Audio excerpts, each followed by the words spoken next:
Hello everyone, this is Preet and welcome back to my YouTube channel. Last video में हम लोग देख चुके हैं reactions of metal, reactions of carbonate, reaction of hydrogen carbonate with acid and basis and उसके बाद में reaction of acid and basis with each other, यानी कि आपस में जो उनकी रिएक्शंस होती हैं, फिर जो बनता है सॉल्ट प्लस वाटर जिसे हम लोग बोलते हैं न्यूट्रलाइजेशन। तो यहां तक हम लोग कल के वीडियो में देख चुके हैं। नेक्स्ट आज जो हम रिएक्शन पढ़ेंगे, reaction of metallic oxide and reaction of non metallic oxides with acid and bases.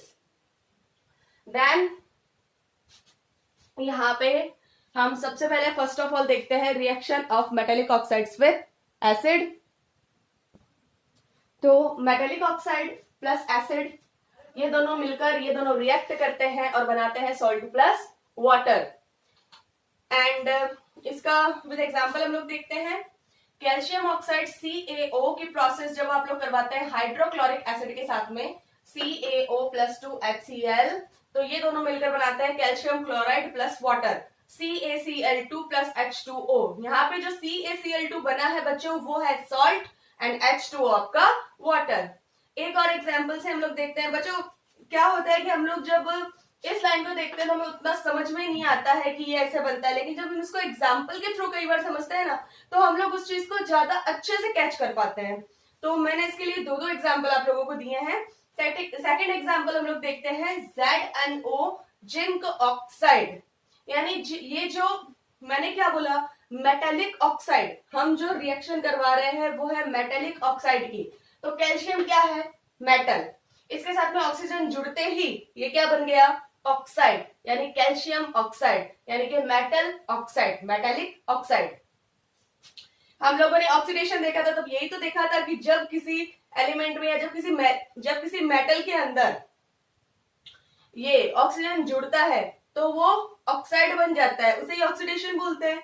Then यहाँ पे अगर मैं बात करूं जिंक, तो जिंक है एक मेटल, मेटल के साथ में जैसे ही आपकी ऑक्सीजन ऐड हुई ये बन गया जिंक ऑक्साइड, यानी मेटेलिक ऑक्साइड। तो हम मेटल ऑक्साइड की जो यहाँ पे रिएक्शन है वो हम लोग करवा रहे हैं एसिड के साथ में। HCl हाइड्रोक्लोरिक एसिड है, H2SO4 sulphuric acid, hydrogen sulphate भी जिसको बोलते हैं।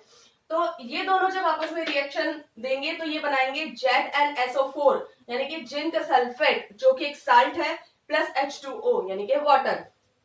अब आपको ध्यान यहाँ पे रखना है, ये जो मैंने नोट लिख के अंडरलाइन किया है इस पे, इसको ध्यान से देखना है बच्चों। मेटेलिक ऑक्साइड्स आर बेसिक, जो आपके मेटेलिक ऑक्साइड्स होते हैं वो क्षारीय होते हैं, वो बेसिक होते हैं।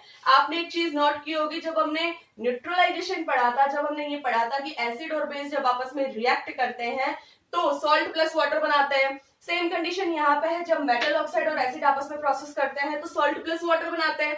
ऐसा इसलिए है क्योंकि जो मेटेलिक ऑक्साइड होते हैं उनका जो नेचर होता है बच्चों वो बेसिक होता है, यानी कि वो क्षारीय होता है। तो मेटेलिक ऑक्साइड की जगह आप मान सकते हैं कि यहाँ पे एक तरीके का बेस है।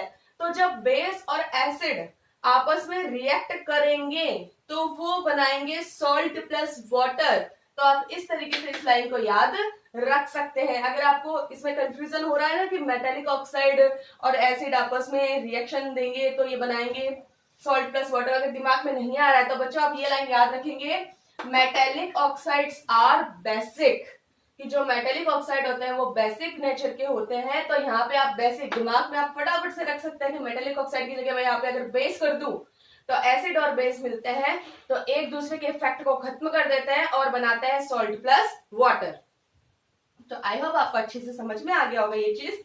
नेक्स्ट चलते हैं बच्चों, reaction of non metallic oxides with base. जो मेटेलिक ऑक्साइड होते हैं वो एसिड के साथ में रिएक्शन देते हैं एंड जो नॉन मेटेलिक ऑक्साइड्स होते हैं वो बेस के साथ में रिएक्शन देते हैं। सेम आएगा यहाँ पे product, non metallic oxide plus base. जो आपके नॉन मेटेलिक ऑक्साइड्स बेस के साथ में रिएक्ट करते हैं तो वो बनाते हैं salt plus water. Same condition है। आपको एग्जांपल देने से पहले आप लोग ये लाइन पे फोकस करें, non metallic oxides are acidic, कि जो नॉन मेटेलिक ऑक्साइड्स होते हैं वो एसिडिक होते हैं, यानी कि अम्लीय प्रवृत्ति के होते हैं। तो बच्चों अगर नॉन मेटेलिक ऑक्साइड की अगर आप दिमाग में रख लें कि एसिड आएगा यहाँ पे, तो एसिड प्लस बेस दोनों मिलके क्या बनाते हैं, salt plus water neutralisation. Then आपको अच्छे से याद रह जाएगा कि जब नॉन मेटेलिक ऑक्साइड बेस के साथ में प्रोसेस करते हैं, रिएक्शन देते हैं, तो सॉल्ट प्लस वाटर बनता है, यानी कि metallic oxide is basic and non metallic oxide is acidic. इतना आप याद रखेंगे। तो इसका एग्जाम्पल हम लोग देख देते हैं। इसके भी मैंने एग्जाम्पल 2 लिखे हैं ताकि आपको अच्छे से समझ में आए। यहाँ पे मैंने लिया है बच्चों कैल्शियम हाइड्रोक्साइड। अब ये जो कैल्शियम हाइड्रोक्साइड है वो नॉन मेटेलिक नहीं है, वो क्या है, वो एक बेस है। और जो आपको कार्बन डाइऑक्साइड है वो है नॉन मेटेलिक, वो है नॉन मेटेलिक ऑक्साइड। तो CaOH का होल ट्वाइस प्लस CO2, ये दोनों मिलकर बनाएंगे CaCO3 यानी कैल्शियम कार्बोनेट प्लस H2O यानी वाटर। तो calcium carbonate is a salt. Second example देखते हैं NaOH। ये क्या है बच्चों, बेस है सोडियम हाइड्रोक्साइड। ये जब CO2 के साथ में रिएक्ट करेगा तो ये बनाएगा sodium carbonate Na2CO3 plus water. Sodium carbonate is a salt. जब मैंने आपको यहाँ पे 2 एग्जांपल के साथ में बताया है। तो जब मेटेलिक ऑक्साइड के साथ में एसिड रिएक्ट करता है तो सॉल्ट और वाटर बनाता है, एंड जब नॉन मेटेलिक ऑक्साइड जब बेस के साथ रिएक्ट करता है तो सॉल्ट एंड वाटर बनाता है, क्योंकि metallic oxides are basic and non metallic oxides are acidic. Next, what do all acids and all bases have in common? सारे एसिड और सारे बेसिस जो होते हैं, सारे बेसिस वो किसमें कॉमन होते हैं, मतलब उनमें क्या चीज कॉमन होती है सारे एसिड्स और सारे बेसिस में? एसिड की हम बात करते हैं। एसिड्स प्रोड्यूस H प्लस यानी कि हाइड्रोजन आयंस, इनको बोला जाता है हाइड्रोजन आयंस इन सॉल्यूशन। जो एसिड्स होते हैं वो सॉल्यूशन में हाइड्रोजन आयन बनाते हैं, प्रोड्यूस करते हैं, and these hydrogen ions are responsible for their acidic nature. और ये जो H प्लस आयंस होते हैं वो उनके एसिडिक नेचर के लिए रेस्पॉन्सिबल होते हैं। इसके अपोजिट अगर हम बेसिस की बात करें, basis produce OH minus ions यानी कि हाइड्रोक्साइड आयंस इन सॉल्यूशन। जो एसिड होते हैं वो H प्लस आयन प्रोड्यूस करते हैं, बट जो बेसिस होते हैं वो OH माइनस आयन प्रोड्यूस करते हैं, यानी कि ये लोग करते हैं हाइड्रोजन आयंस एंड वो करते हैं हाइड्रोक्साइड आयंस। एंड इनके जो एसिडिक नेचर होता है उनके लिए H प्लस आयन रेस्पॉन्सिबल होते हैं, but these OH minus ions are responsible for their basic nature। लेकिन बेसिस के अंदर जो उनके OH माइनस आयंस होते हैं वो उनके बेसिक नेचर के लिए जिम्मेदार होते हैं। तो ये चीज है जो एसिड और बेस में कॉमन होती है। और एक बात और बच्चों, जितने भी जो एसिड्स होते हैं वो जब मेटल के साथ में प्रोसेस करते हैं तो सारे के सारे हाइड्रोजन गैस रिलीज करते हैं। तो आपको ये भी पता होना चाहिए, खाली आपको बेसिक नॉलेज के लिए, बाकी हम ये चीज पहले लिखवा चुके हैं। Next, acid and base in water solution. जब एसिड और बेस वाटर सॉल्यूशन में होते हैं तो क्या बनाते हैं? When A acid is dissolved in water, जब किसी एसिड को पानी के अंदर डिसॉल्व किया जाता है तो क्या बनता है? तो एक एसिड लेंगे, मान लीजिए हमने लिया HCl, उसकी रिएक्शन हमने करवाई वाटर के साथ में H2O, तो हम देखेंगे यहाँ पे बनेगा हाइड्रोनियम आयन प्लस क्लोरीन, यानी कि HCl हाइड्रोक्लोरिक एसिड के अंदर एक H प्लस आयन होता है। तो H प्लस आयन की प्रोसेस जब आप वाटर के साथ में कराएंगे तो आपको मिलेगा हाइड्रोनियम आयन H3O प्लस। बच्चों यहाँ पे एक आप बात सीखेंगे कि जो हाइड्रोजन होता है, hydrogen ion can not exist alone. Hydrogen ion जो होता है वो कभी भी अकेले बाहर नहीं निकल सकता है, but they exist after combining with water molecules। लेकिन वो बाहर निकलते हैं पानी की मॉलिक्यूल के साथ में कंबाइन होकर। Thus hydrogen ions must always be shown as H plus ion और H3O हाइड्रोनियम आयन प्लस। यहाँ पे कहने की बात यह है कि आप कभी भी हाइड्रोजन को सिर्फ हाइड्रोजन H में नहीं देखेंगे, कभी भी आप उसको बाहर निकलते हुए केवल H नहीं देखेंगे। आप जब कोई रिएक्शन देखेंगे तो आप या तो देखेंगे उसमें H प्लस प्रोडक्ट में, या फिर आप प्रोडक्ट में देखेंगे H3O प्लस, यानी कि ये या तो प्रोडक्ट बनते समय आपको वहां दिखाई देगा हाइड्रोजन आयन या आपको दिखाई देगा हाइड्रोनियम आयन यानी H3O प्लस। तो ये बात आपको अच्छे से दिमाग में रखनी है कि hydrogen ion can not exist alone, कि हाइड्रोजन आयन कभी भी अकेले नहीं निकल सकता, but they exist after combining with water molecules. वो बाहर तभी निकलेंगे जब वो पानी के अणुओं के साथ में कंबाइन होंगे। इसलिए कब जो हाइड्रोजन है आपका वो हमेशा या तो हाइड्रोजन आयन यानी कि H+ या हाइड्रोनियम आयन यानी H3O+ फॉर्म में ही आपको दिखेगा। It's compulsory. तो जब आपका एसिड वाटर में डिसॉल्व किया जाता है, when acid is dissolve in water, तो आपकी रिएक्शन कुछ ऐसे होगी, HCl प्लस H2O, ये दोनों मिलकर बनाएंगे H3O+ आयन प्लस क्लोरीन। तो आप इस रिएक्शन में भी देखेंगे बच्चों आपको H3O+ की फॉर्म में दिख रहा है हाइड्रोजन जो है, यानी हाइड्रोनियम आयन के रूप में। तो आप यहाँ कह सकते हैं कि जो आपका हाइड्रोजन है वो हमेशा किसी भी रिएक्शन में वाटर मॉलिक्यूल के साथ में कंबाइन होके उसके बाद में ही एग्जिस्ट होगा। So acid gives H+ और H3O+ आयन in water। तो हमारा क्वेश्चन तो यही था कि एसिड और बेसिस वाटर सॉल्यूशन में कैसे होते हैं, क्या देते हैं। तो when acid is dissolved in water, अगर आपसे पूछ लिया जाए जब किसी एसिड को पानी के अंदर डिसॉल्व किया जाता है, तो आपका आंसर होगा एसिड गिव्स H+ और H3O+ इन वाटर, यानी कि जब एसिड को पानी में घुला जाता है तो एसिड या तो हाइड्रोजन आयन देते हैं या हाइड्रोनियम आयन देते हैं। Next, when a base is dissolved in water, जब किसी क्षार को पानी में डिसॉल्व किया जाता है, तो हम जानते हैं बच्चों, लेकिन फिर भी यहाँ हम देख लेते हैं। जैसे हम कोई बेस लेते हैं NaOH सोडियम हाइड्रोक्साइड, या फिर हम ले लेते हैं मैग्नीशियम हाइड्रोक्साइड MgOH का होल ट्वाइस। इनके अंदर जब अपन वाटर सप्लाई करेंगे यानी कि पानी के साथ इनकी प्रोसेस करवाएंगे, तो ये क्या होगा, सोडियम Na+ आयन अलग हो जाएगा प्लस OH- आयन, इसका ये OH- आयन, इसका मतलब ये निकला कि जब एसिड पानी में डिसॉल्व होता है तो H+ आयन देता है, बट जब बेस आपका पानी में डिसॉल्व होता है तो OH- आयन देता है। अभी हमने थोड़ी देर पढ़ा था कि OH- आयन बेसिक नेचर के लिए रेस्पॉन्सिबल होता है। इसी तरीके से जब हम MgOH का होल ट्वाइस की प्रोसेस जब वाटर के साथ में करवाते हैं, तो Mg+2 ion plus 2 OH- ion, यानी कि ये डिक्लेयर हो गया कि when a base is dissolved in water, then base gives OH- ion in water, की जब किसी क्षार को पानी में घोला जाता है तो वो OH- आयन देते हैं। तो acid gives H+ ion and base gives OH- ion in water. Next, how strong are acid और बेस सॉल्यूशंस। एसिड और बेस सॉल्यूशंस स्ट्रॉन्ग कैसे होते हैं? We can do this by making use of a universal indicator. इसके लिए हम लोग एक यूनिवर्सल इंडिकेटर यूज करते हैं। अब ये यूनिवर्सल इंडिकेटर होता क्या है? which is mixture of several indicators।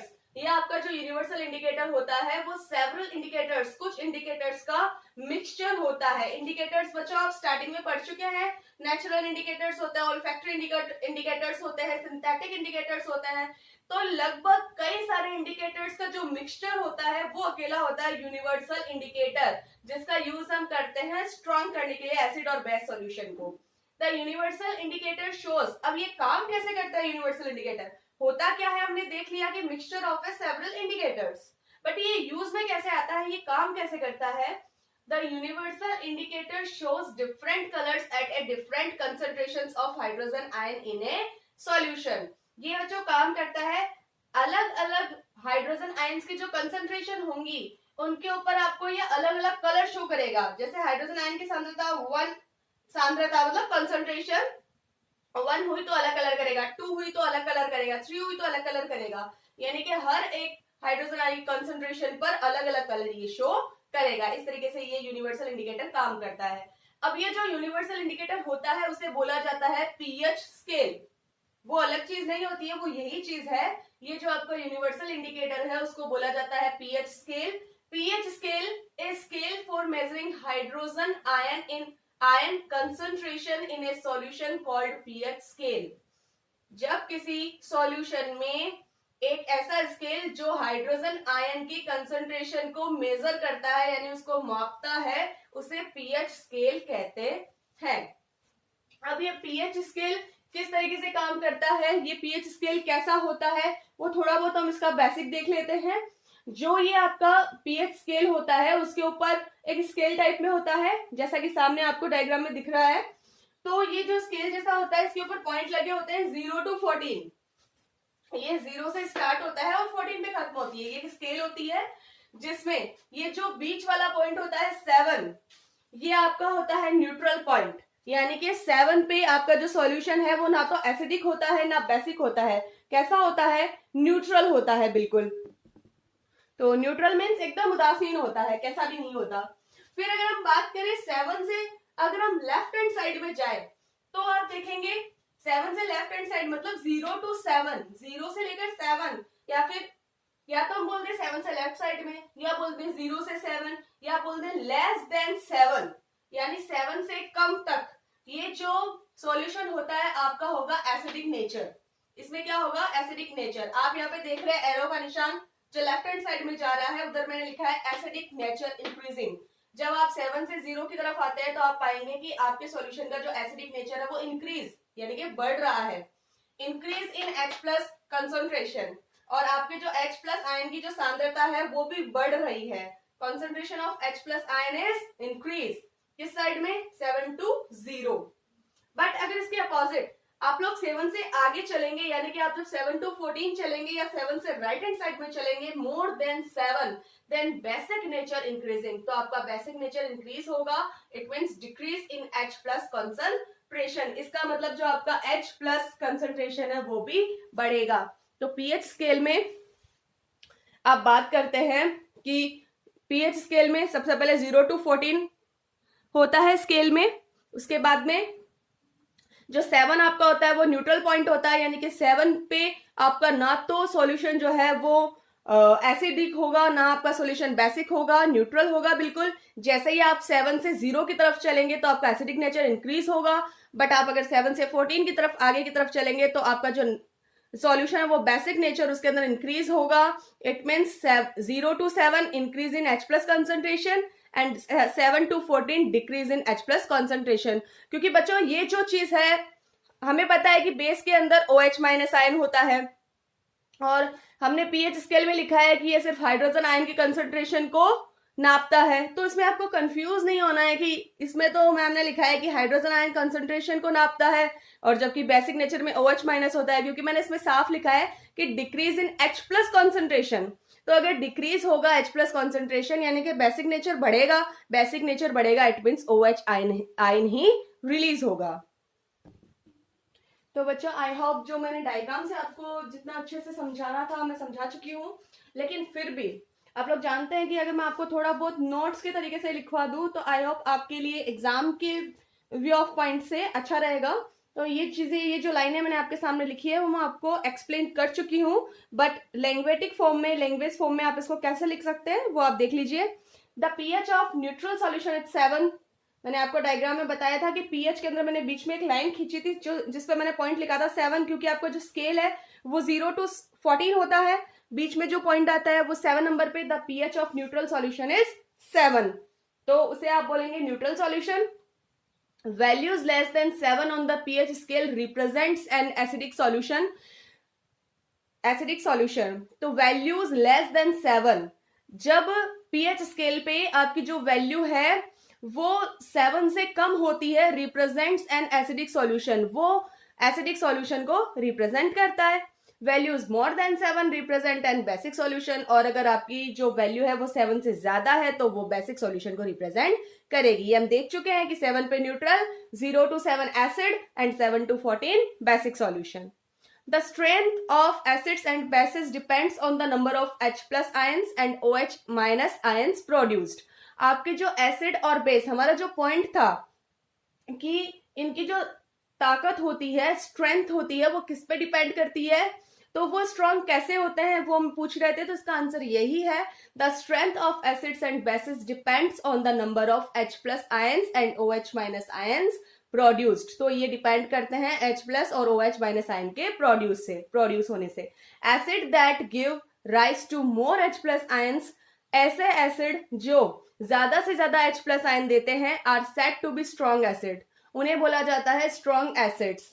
And bases और ऐसे क्षार that give rise to more OH minus ions, जो ज्यादा से ज्यादा OH माइनस आयंस देते हैं, वो कहलाते हैं said to be strong bases.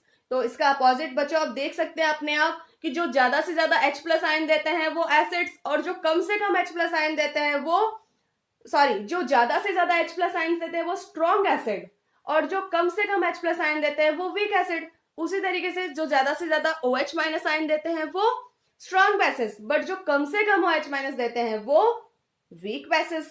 तो आपको पता चल गया कि इनकी जो स्ट्रेंथ होती है वो H प्लस आयन और OH माइनस आयन पे डिपेंड करती है। तो ये था हमारा पीएच स्केल। अब ये पीएच स्केल हमारे जो डेली लाइफ है, जो हमारा रूटीन है, उसके अंदर कैसे यूज में आता है वो हम देखेंगे बच्चों नेक्स्ट वीडियो में। ठीक है, बस आज के लिए इतना ही। अगर आपको मेरा वीडियो पसंद आ रहा है तो ज्यादा से ज्यादा लाइक करें, शेयर करें, सब्सक्राइब करें और बेल आइकन प्रेस करना ना भूलें। Thank you.